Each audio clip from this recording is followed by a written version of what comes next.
Olá, eu sou o professor Antônio e na aula de hoje nós vamos falar a respeito de função.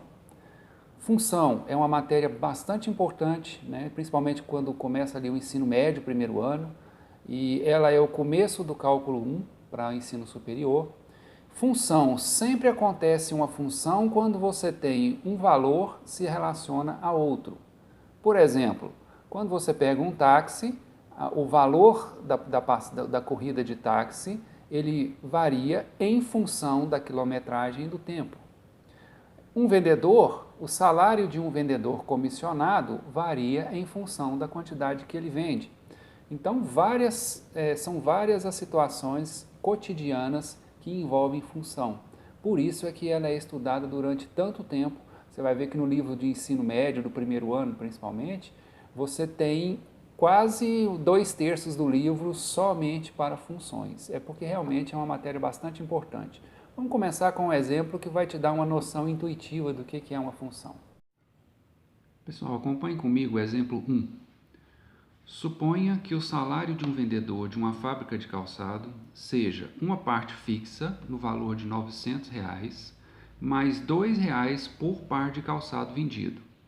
Vamos elaborar a fórmula que calcula a remuneração do vendedor em função da quantidade de pares de calçados vendidos. E depois calcule qual será o salário quando o vendedor vender 800 e 1.000 pares de calçados nos meses de julho e agosto, respectivamente. Então, aqui, nesse exemplo, primeiro pede para elaborar a fórmula que calcula a remuneração. Bom, a gente tem que o salário,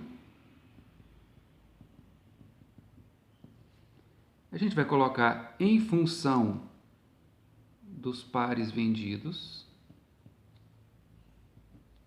vai ser igual uma parte fixa. Essa parte fixa quer dizer, se ele vender 200 pares, 800 pares, 1.000 pares, essa parte vai ficar os mesmos 900. Da mesma forma, se ele por um acaso não conseguir vender nenhum par de calçado, ele vai receber esses R$ 900, né? E então seria uma parte fixa mais a parte que é variável. Variável em função da quantidade que ele vende. Então, R$ 900 eu já posso colocar aqui, mais R$ 2 vezes o quê? Vezes a quantidade de pares. A quantidade de pares de calçados. O salário em função da quantidade de pares, R$ 2 vezes a quantidade de pares. Então, aqui, quando a gente tem um número, um valor que a gente não conhece, não sabe qual é, a gente normalmente coloca uma incógnita, né? E a gente utiliza bastante a incógnita x. Então, a gente tem que o salário em função de x pares vendidos será 900 vezes 2 mais 2x. Esse x aqui, então, representa a quantidade de pares vendidos. Continuando o exemplo, ele me pede para calcular o seguinte. Calcule qual será o salário do vendedor quando o vendedor vender 800 pares. Aqui, quando ele fala 800, ele deu um valor para x. Então, x agora passa a valer 800. Então, quando em julho, né, os meses de julho e agosto, o salário do vendedor em julho será S, o salário. Eu dei um valor para x agora que é 800. Então, 900 fixo mais 2 vezes, ou seja, R$ 2 vezes 800, que são 800 pares. Então, o salário, quando o vendedor vender 800 pares, será 900, mais 2 vezes 800 dá 1.600. E a soma desses dois valores será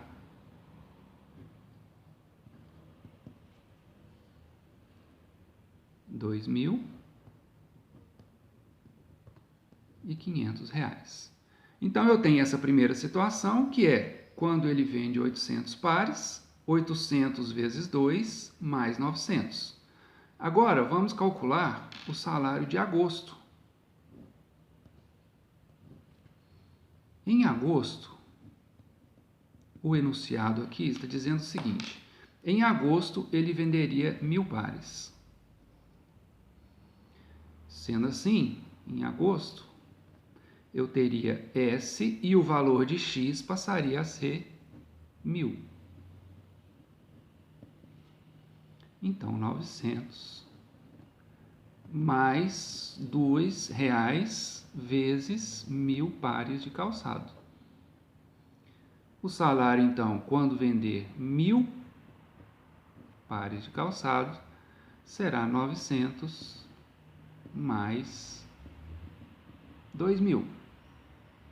Então, o salário no mês de agosto, como ele vendeu 1.000 pares, será R$ 2.900. Ok? Vamos lembrar o seguinte: essa fórmula que eu coloquei aqui, essa fórmula, que é SX igual a 900 mais 2x, sendo x a quantidade de pares vendidos, a gente dá o nome em função, é a lei de formação da função. Então, toda função tem uma lei de formação, que é a sua fórmula que vai calcular o valor. Então, a lei de formação desse salário é 900 mais 2x, ok? Vamos então agora para o nosso exemplo número 2. A área de um quadrado é obtida quando multiplicamos lado por outro. Ou seja, se eu multiplicar esse lado por esse lado, eu vou ter a área de um quadrado, né? O lado vezes o lado é o lado ao quadrado. Então, se eu tenho L vezes L, eu tenho L ao quadrado. Então, note que a área ela vai ser alterada, podemos afirmar que a área do quadrado varia em função da medida do lado. Se o lado do quadrado aumenta, a sua área também vai aumentar. Então, veja que a função ela tem uma utilização muito ampla, né? Aqui nós estamos utilizando um exemplo de geometria. Sendo assim, podemos afirmar que a área do quadrado varia em função da medida do lado. Calcule a área do quadrado quando os lados medirem. Vamos colocar primeiro, então, 3 centímetros. Vou chegar um pouco para cima aqui. Eu já tenho a minha fórmula. Que também não deixa de ser uma lei de formação. Já que aqui a gente percebeu que existe uma relação de função da medida da área em função da medida do lado. Então, eu tenho que a área, quando o lado mede 3 centímetros, 3 ao quadrado. Então, a área, quando o lado do quadrado medir 3 centímetros, será 9 centímetros quadrados. Lembrando aqui que 3 ao quadrado é a mesma coisa que 3 vezes 3. Agora, vamos para o exemplo B. Raiz de 10 centímetros. Muita gente olha a raiz de 10 e já pensa, meu Deus, nem é uma raiz exata e tudo.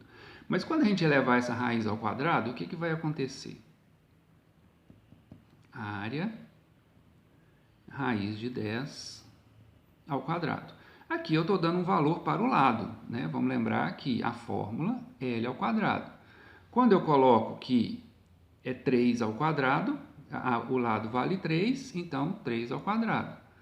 Quando eu falo que o lado vale 10, então será 10 ao quadrado. A raiz de 10 ao quadrado é a raiz de 10 vezes a raiz de 10. A raiz de 10 é um número conhecido, né? É uma raiz exata. A raiz de 10 vezes a raiz de 10 é a raiz de 100. E a raiz de 100 é uma raiz exata 10 centímetros quadrados.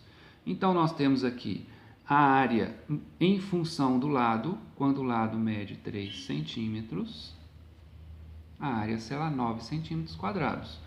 Quando o lado medir raiz de 10 centímetros, a área será 10 centímetros quadrados. Ok? Bom, então eu coloquei aqui dois exemplos bem básicos e na aula 2 a gente vai continuar trabalhando com alguns exemplos e aí nós já vamos passar também para a parte de conjuntos ligados a funções.